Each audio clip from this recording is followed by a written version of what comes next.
Excellent!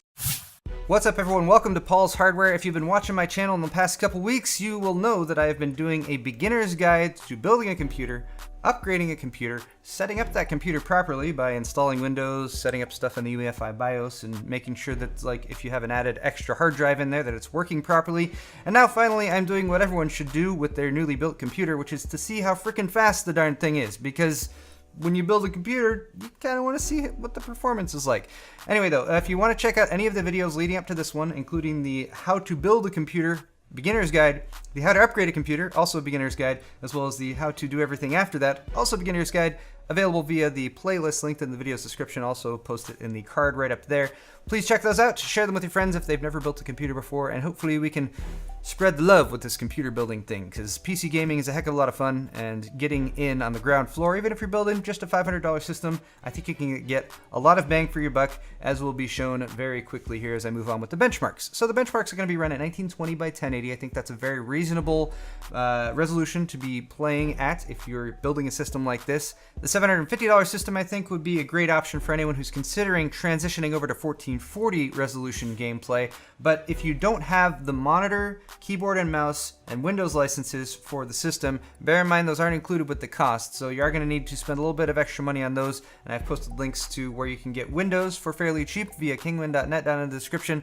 You can also buy Windows for full price if you're paranoid of kingwin.net. I've also posted some examples down there of mouse, keyboard, and monitor that you could use with this system. Let's get right into the benchmarks though. Once again, 1920 by 1080 is the resolution I'm running these at. 3D Mark Firestrike Extreme is our first benchmark. This is a synthetic benchmark, but a great way to get an initial comparison of your system's performance compared to other systems' performances. The $500 build scored 2,371 overall, 2,499 on graphics, 6,105 on the physics tests, and 1,032 on the combined test.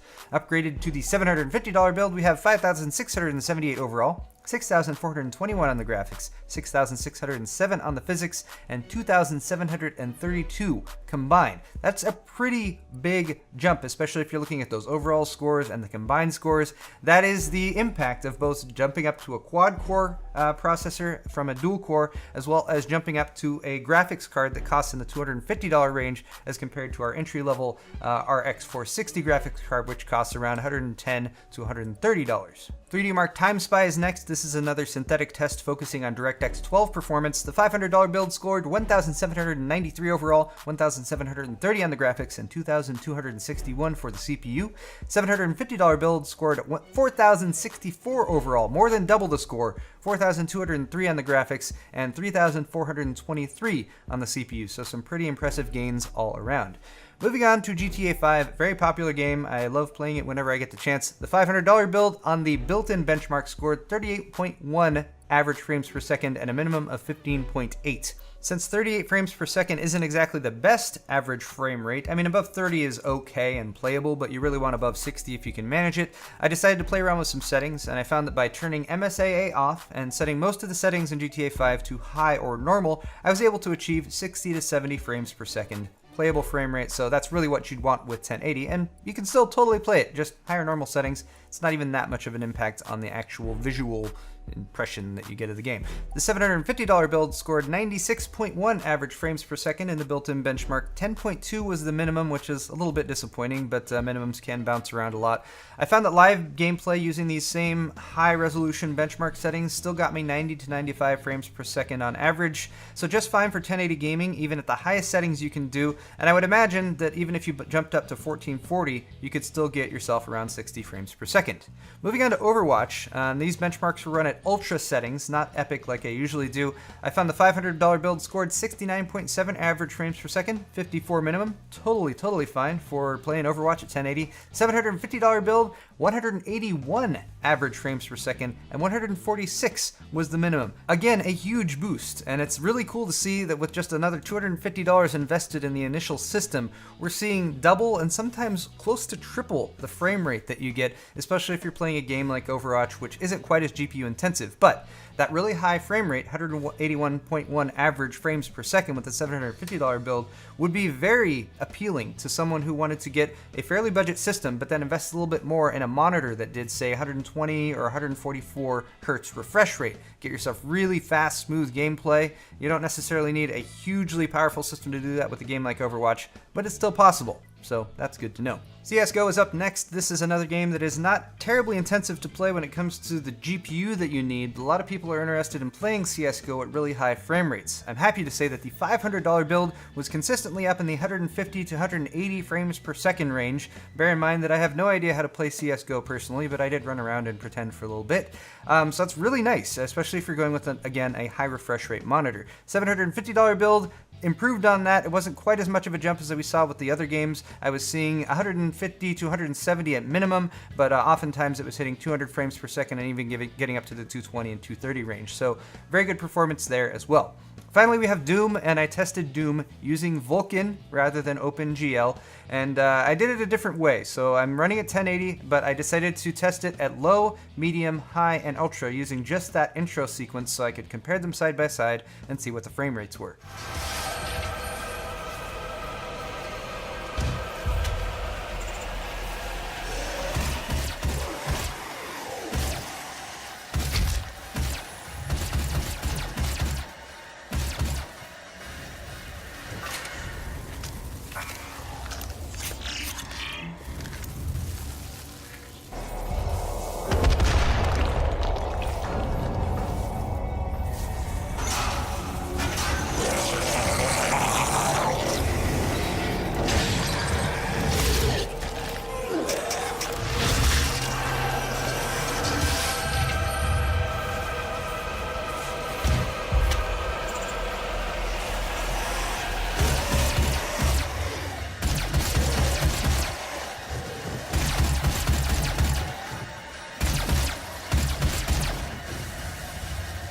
So what have we learned from these benchmarks? Well, I learned that the $500 build easily was able to handle 1080 gaming at medium to high settings, as well as high frame rate gameplay in less demanding games like CSGO and Overwatch, which I thought was really cool. I mean, most of the time, if you consider a budget build like $500 or less, you think like, wow, you're really gonna have to turn the settings way down in most games, but it actually performed very well as long as you're playing at 1080.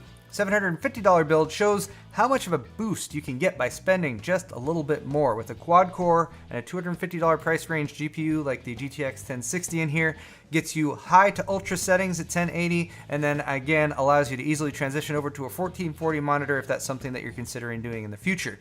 Now, as far as temperatures go, that was a big concern here, and I'm happy to say that my addition of this extra fan made a pretty big difference. The $500 build tested as is. The CPU hit 64 degrees Celsius max while gaming.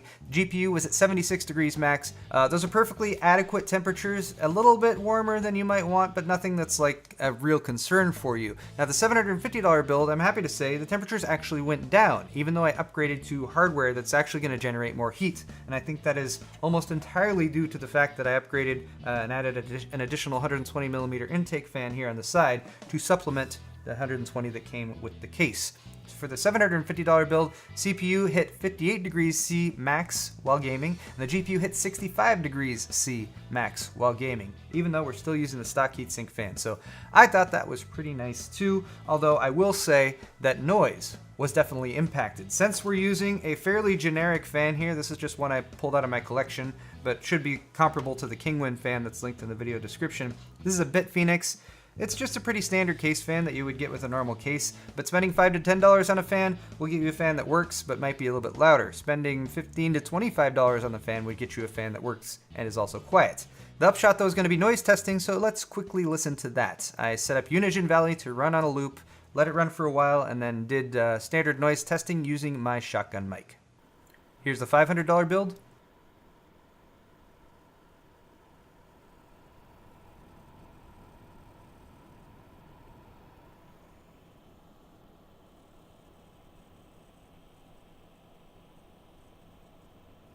And here's the $750 build.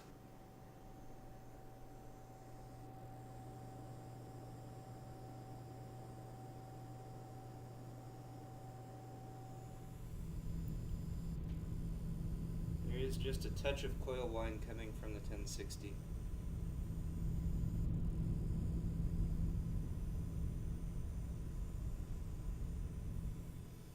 So there you go, guys. Performance, noise, and temperature testing with this build in both configuration. Let's talk pros and cons. The pros for this build would obviously be price to performance, since we're talking about an entry-level build. I like the size. It's a micro ATX case rather than full-size ATX, so it's fairly diminutive and would fit, you know, if you had a small desk or something like that. You also have upgrade options, which is a big reason why I went with a current generation socket, the LGA1151 socket, current generation platform from Intel. With this B150 chipset, you can't overclock, but you can upgrade to other Skylake processors, which are the new and fastest processors, at least on the consumer mainstream level that Intel currently offers. So from the 6100, you can go to a 6400 or a 6500. You could even go to a 6600 or 6700. Don't get the K SKUs, because again, you can't overclock and you won't really get much out of that. But if you did go with a Z170 board to start off with, and in my monthly builds video, I did recommend a different version of this system that has a Z170 board, you can even upgrade to an overclockable processor. Just bear in mind you would also have to buy a heatsink fan that those don't come with, and more on the heatsink fan in just a second. So upgrade options I think are really important, especially if you're building a new computer, you're building it yourself, you want to learn how to do it and how to make it better in the future. Those are kind of the main reasons and the main things that I like about this computer. There are a fair amount of cons though, and things you should consider and be aware of if you're building in this system. One would just be all of those little things that make me kind of appreciate really expensive hardware, not to sound too uppity about my PC hardware or whatever, but a $40 case just isn't going to give you all of the accessories and amenities and ease of use that a $80 case or even a $150 case would get you. So spending a little bit more can get you more stuff, as has been pointed out extensively in the comments on these videos. The case as well, I mean, it's a budget case, so you don't really get as much cable routing. There's no dust filters included. The motherboard is also a budget motherboard. Being a B150 chipset, you can't overclock the processor if you get an unlocked SKU processor. You can't even really plug in XMP settings to set your memory up to a faster speed, for example. It's also using a stock heatsink fan, which I try to avoid at all costs if I can, but for a budget build, it just makes a lot of sense. It's a $20 or $30 investment in a heatsink fan that you don't need to spend. You also have a lack of advanced upgrade options in this one. So again, the overclockable CPUs, the amount of space that you have in the case. I have 2 drive mounts here that I've used. There's 2 5¼ inch bays up here that you might be able to wedge something else in there, but you're really kind of hitting the maximum of what you can fit in here. Aesthetics. It's not the prettiest case. It's a very standard boxy case. There's no side panel window. My cabling from the power supply has ketchup and mustard going on there and everything. So yes, it's not pretty, but you don't stare at your computer while you use it. Well, some people do.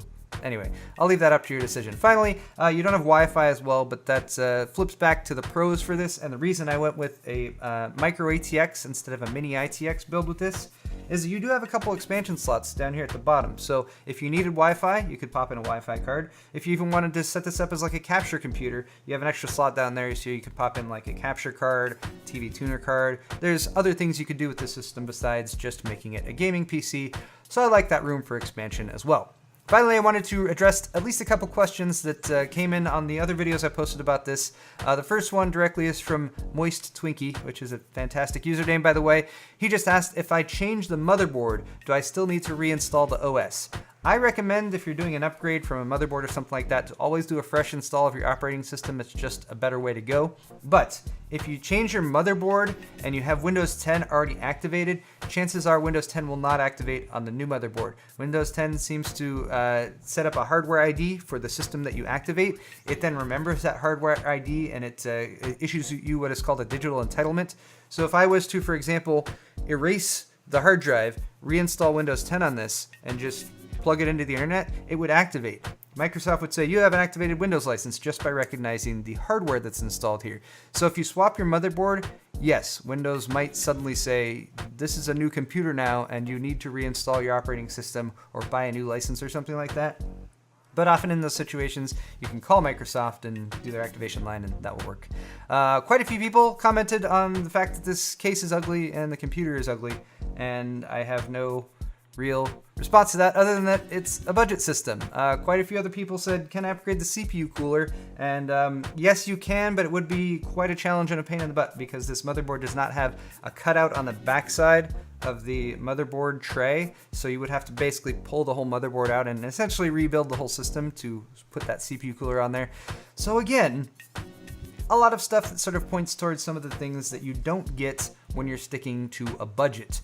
But I'm still happy with this build because I think when it comes to entry-level PC building, what I'm focusing on is getting a working, full-featured system with all the individual components, sticking to a budget, which is very hard to do once you start to say like, oh, just spend 20 bucks more on the case, and you know, you can get this slightly better graphics card for spending this much more. You got a 6500 CPU in there, which is about 190 bucks. You could spend 20 bucks more and get a 6600 or something like that.